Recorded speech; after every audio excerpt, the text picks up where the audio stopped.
Okay, good evening, everybody. Hazak Baruch. Thank you for joining us on this beautiful Tuesday evening as we are studying together Pirkei Avot, rather. Pirkei Avot, chapter 4, new Mishnah today. Mishnah number 15 slash, if you're using Safaria, it appears as Mishnah number 12. And let us share the screen and let's go. And this Mishnah is so powerful, so important. Let us study it. Rabbi Elazar ben Shamua, first let's read it and then we'll analyze. Rabbi Elazar ben Shamua Omer. The author of our Mishnah today is a rabbi by the name of Rabbi Elazar. You may have heard of him. He is mentioned many times in the Mishnayot. Rabbi Elazar says, Yehi chevod tamidcha, haviv alecha keshelcha. Very powerful words. Let the honor of your student be as dear to you as your own. Uchvod havercha kemora rabach. Let the kevod, let the honor of your colleagues be as the reverence of your teacher. Umora rabach kemora shamayim. And the reverence that you have for your teacher should be equal to the reverence that you have of heaven. So there are different levels here, as you can see. Rabbi Elazar is telling us, beginning with your students, how to treat them, then your colleagues, then your rabbi, and then heaven. Okay, so we see this clear ladder and progression. Now, first of all, to appreciate this Mishnah, we have to appreciate who the author is. And Rabbi Elazar ben Shamua, let's just take a few minutes to talk about this great personality and character. Rabbi Elazar, we know right away, he was one of the 5 Talmidim of Rabbi Akiva. We all know Rabbi Akiva had 24,000 students. Remember? 24,000 students. What happened to them all? Unfortunately, they all died in the period from Pesach to Lag BaOmer. And they died, the Gemara tells us why. Because Lo Nahagu Kavod Zelazeh. So it is very interesting what Rabbi Akiva does after he loses 24,000 students, is he goes out and he gets another, not 24,000, he gets another 5. The dream team. Okay, 5 starting lineup. And they are famous rabbis, very famous. Rabbi Meir, Rabbi Akiva, Rabbi Meir, Rabbi Akiva is the teacher. Rabbi Meir, Rabbi Shimon Bar Yochai, Rabbi Yehuda, Rabbi Yossi, and Rabbi Elazar ben Shamua, our rabbi, our author. And obviously, you could imagine how much Rabbi Akiva drilled into his students, how careful the honor of each other should be. He already lost 24,000. He doesn't want to lose 5 more. So, of course, utmost importance was teaching them kavod, kavod, and kavod. Rabbi Elazar ben Shamua was received semicha. He was ordained rabbinically by Rabbi Yehuda ben Baba. And his student is maybe the most famous rabbi in the Gemara, Rabbi Yehuda Nasi. Rabbi Yehuda Nasi, we should know that name if we don't know it yet. He is the one who compiled Mishnayot. He was the one that made that decision to write down Torah Shebe'al Peh, the oral law, which was not allowed to be written. He wrote it. He was the first one to make that decision. That is Rabbi Yehuda Nasi. So his Rebbe is Rabbi Elazar ben Shamua. The famous story in Masechet Gitin, page Nun Zayin 57. And it's a story that we are familiar with. It's a story that you probably heard 3,000 times in Tisha B'Av season. And the story is about a man by the name of Kamta. Anyone here know Kamta and Bar Kamta? Kamta was a man who was having a farah, a party. So he makes his invitation list, something that I'm sure we are all familiar with if we've had a party. He makes an invitation list and he goes down the list. And he obviously makes sure to cross some people off that list, some people that he had bad experiences with over the last year. And the man who made the party was not Kamta. I mixed that up. The man who made the party, we don't know his name. But he intended to invite Kamta. Okay? I made a mistake. He intended to invite Kamta. By mistake, the invitation went to Bar Kamta. No, he didn't. Oh, no, he didn't. You inviting Bar Kamta? Anyways, the history was that the party, the Baal HaParty, the head of the party, did not like Bar Kamsa. Well, Bar Kamsa gets an invitation, and just think about how much we right now in Corona season are just itching to go to a party, right? We've barely gone out for it's almost a year.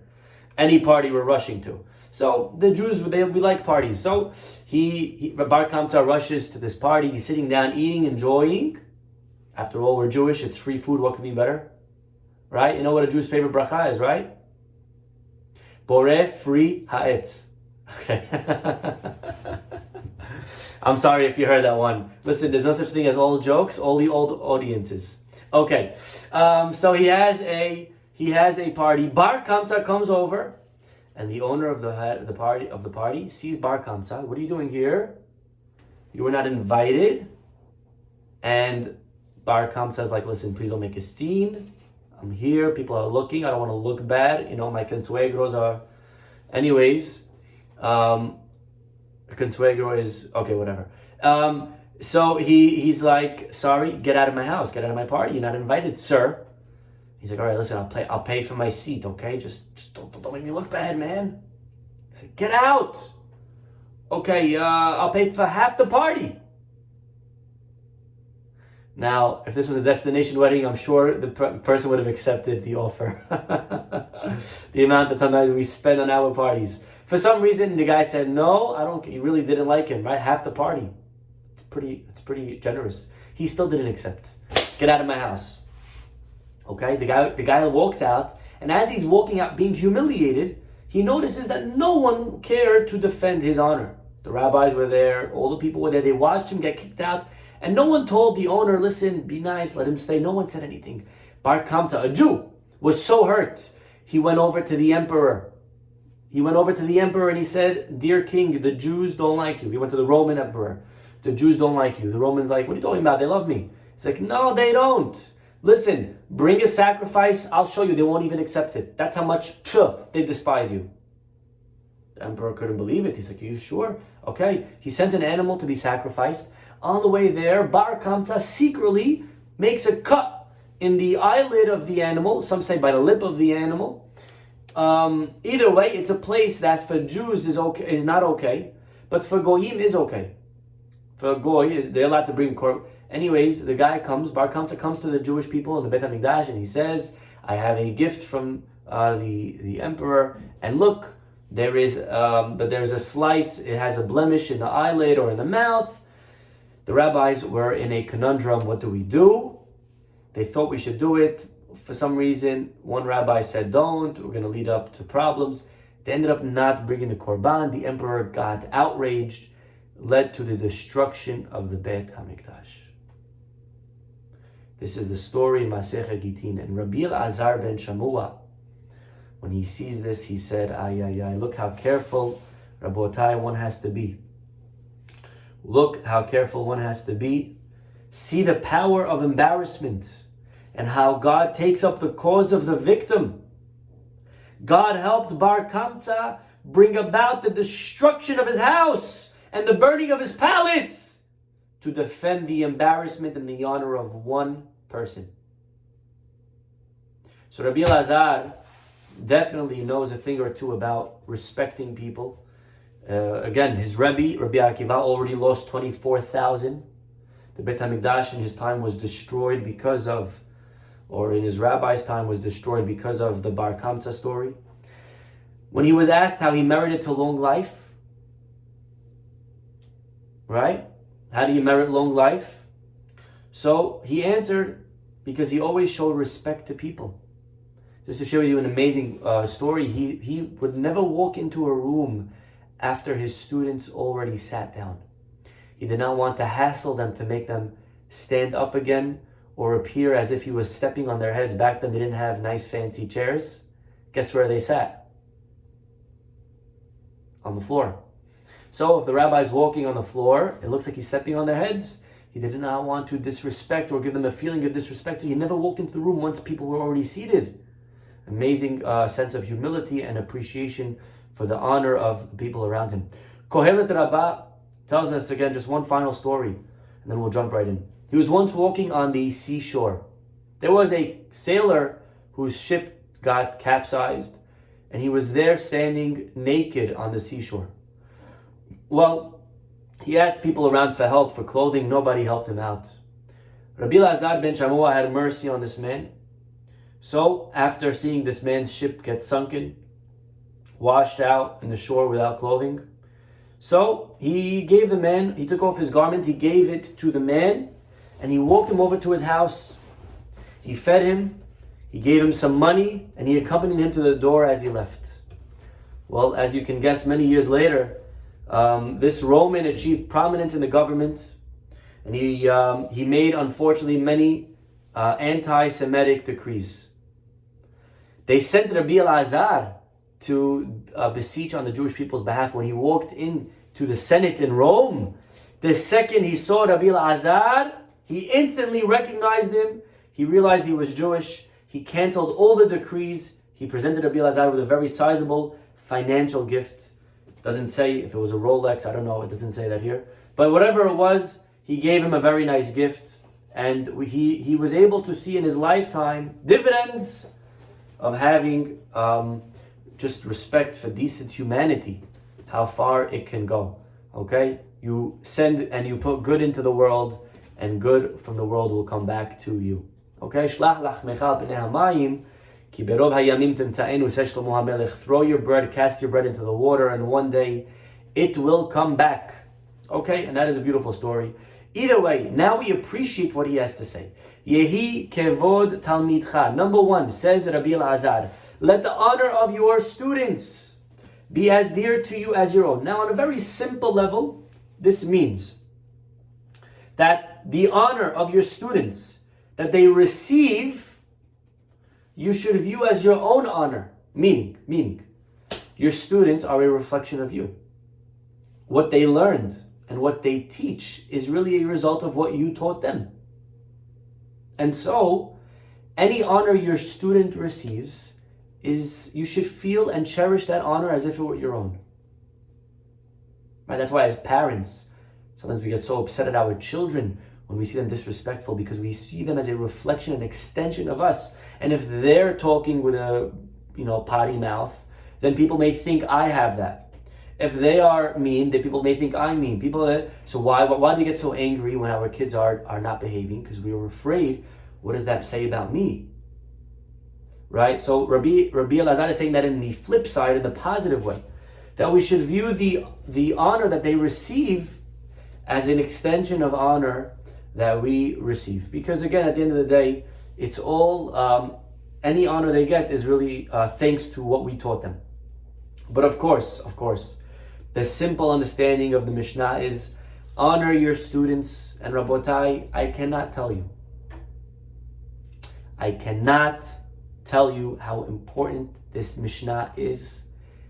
If you ask me, this Mishnah needs to be blown up, put on this huge poster, flyer, whatever you want to call them, and hung in every single teacher's room. Every single teacher has to know this. The honor of your students must be equal to the honor of yourself. How important this is, I cannot tell you. The damage that is done to students when unfortunately they do not receive respect from teachers. And sometimes as teachers, and I was a teacher, I taught in a high school for 4 years, I did my time. I'm just joking, I love being a teacher, and I would go back in a second. But being a teacher, it's difficult, okay? Each kid has his own 35,000 things going on in their life. And you have to be a therapist basically for every single kid, and you're not trained. Honestly, I think every teacher should take therapy training. You honestly need to be a therapist if you want to be a successful teacher. Each one has their problems. Each one comes in. Forget it, what a teenager goes through. It's the most traumatic years of a person's life. You think about what teens go through, okay? With puberty, with friends, socially, okay? Getting bullied, picked on, parents, siblings, trying out for teams, not making the teams, losing in fantasy, this, that. I mean, so many problems that could go on in a teenager's life. And on top of that, we want them to pay attention to the Gemara, which has nothing to do with their life. It's a very difficult thing. You think about it. Why would I care what the sine of 3b is and figuring out the hypotenuse of a triangle has like, who cares? You know what I'm saying? And we expect them to know these things. Remember SOHCAHTOA from high school? Anyone ever used that in the last 20 years? Okay? Sine, cosine, tan. No, anybody? I'm sure you use these every day, of course. But these things are irrelevant to their lives. And we expect them to sit and pay attention and take notes. Good morning, students. Good morning, students. Right? We expect them to, right? I love those kids. I love those and girls, let me tell you, teaching girls is so much easier than teaching boys. Okay, literally, girls, you come into class, every word, it's on the paper. Literally, like, good morning, Talmidot. It's there, it's already, you know. Love. Okay, much easier. But either way, you know, you have to teach them, and they give you attitude. They're not, they're not goody two-shoes all the time. They're not innocent themselves. They give you a run for your money.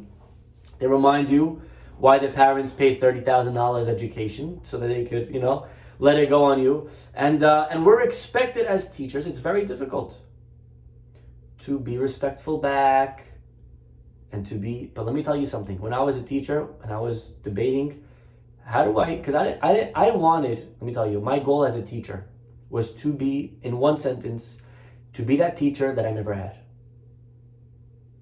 Okay? I had amazing teachers, but I never had a relationship with my teachers. I wanted to have a relationship with my students. And our rabbis tell us best how to do it. You want respect? You want respect from your students who give hell to everybody? You want respect? You know how to get respect? Give respect. Give it. And when you give it, you will receive it. And this is so true. And I'm telling you, and you can know, you go into any high school, go into any school, look around at all the teachers. You want to know which teachers are respected, you look which ones respect their students. And it's vice versa. If a teacher does not receive respect, if the teacher is not liked by the students, they're not, okay, you don't have to be liked. Maybe respect's a better word. If you're not, it's because you don't give respect. You can guarantee, hand in hand, 100% fact tested. And it's hard. It's hard because we want discipline. We have a curriculum. We're here to teach them for the finals, to prepare them for the regents. But you know what? Let me tell you something.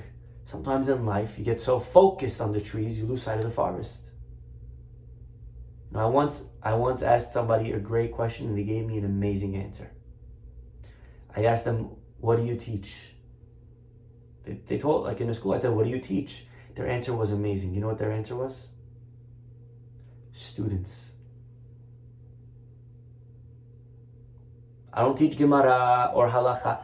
I teach students. And that is very, very important. Very important lesson in life. That we need to respect those people around us. We have to respect our Talmidim. We have to respect our students if we want to receive respect back. The Satmar Rebbe, just to share with you a frightening story. And again, even if you're not a teacher, okay, we are all teachers. Maybe you don't have the title teacher and you get paid minimal wage from a high school. Maybe not. But you're all teachers, okay? You're teaching your students, you're teaching your children, you're teaching your friends around you. We are all educators in a way. And this Mishnah can be applied to every relationship we have. And I'm telling you how important this is to give respect. Children, they need it. And when they receive it, they will give you everything. Okay, I used to have classes in synagogues at night. I used to get each night different grades. You would get 2 dozen kids every night. After school, no one had to, I didn't, offer them, this wasn't part of the curriculum. You didn't get a cut. They came to learn Torah extra. When you respect people, that's all people want. At the end of the day, let me tell you something, okay? You look around the world, there's a lot of problems.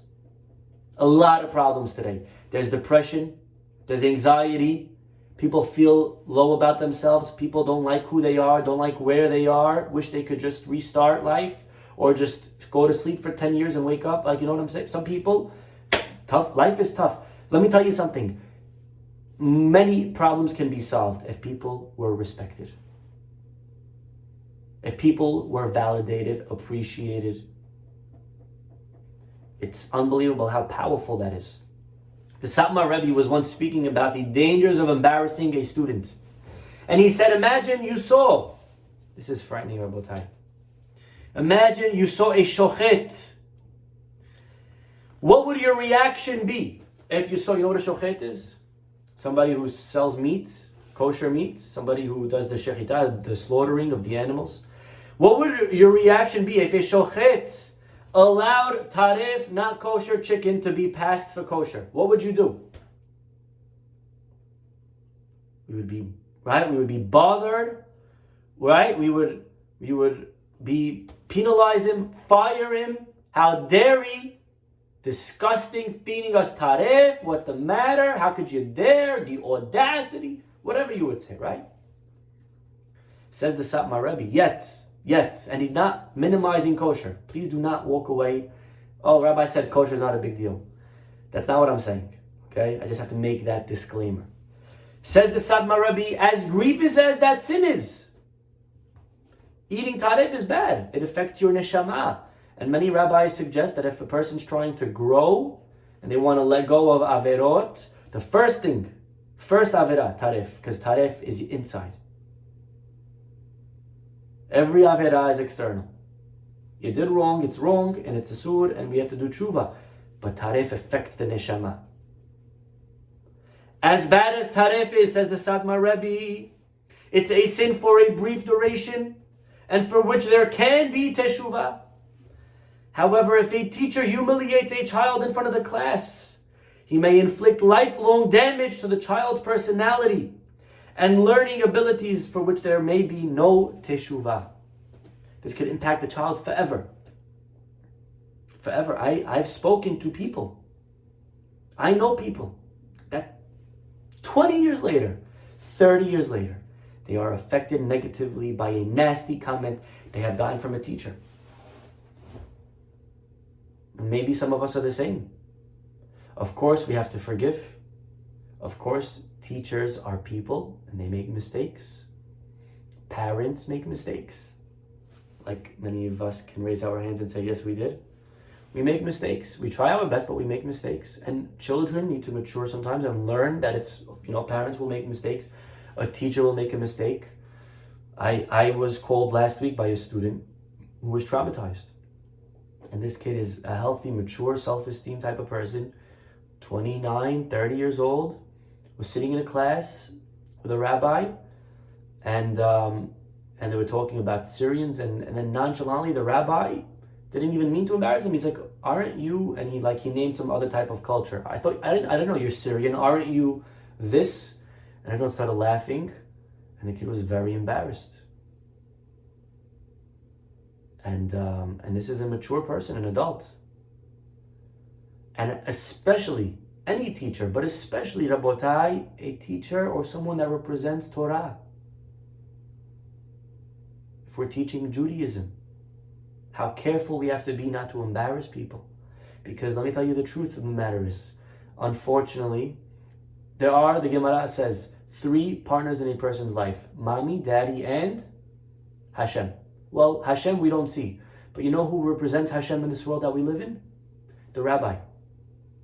It is the rabbi that represents Hashem. That's who our image of God, a tangible image of Hashem, is the rabbi. That's the closest thing we have to Hashem. When a rabbi is misrepresenting values of Torah and disrespectful and embarrassing, then guess what? They will translate that to those ill feelings to Hashem. They will translate those ill feelings to HaKadosh Baruch Hu. And they will say, Hashem. And they'll be hurt against God. And they'll start breaking halachot. What do you have against God? My teacher. Okay, so what? If your teacher hurt your feelings, what do you have to do with Hashem? But that's the reality. We cannot and we should not confuse Jews and Judaism. That's a line that you should take and we should learn well. If a Jew does something wrong, that does not represent Judaism, but unfortunately, that's not how we see things.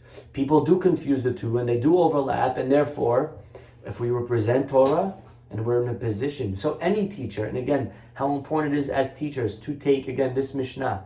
And we are all teachers, so nobody say, oh, this doesn't apply to me today. We are all teaching. Respect your students.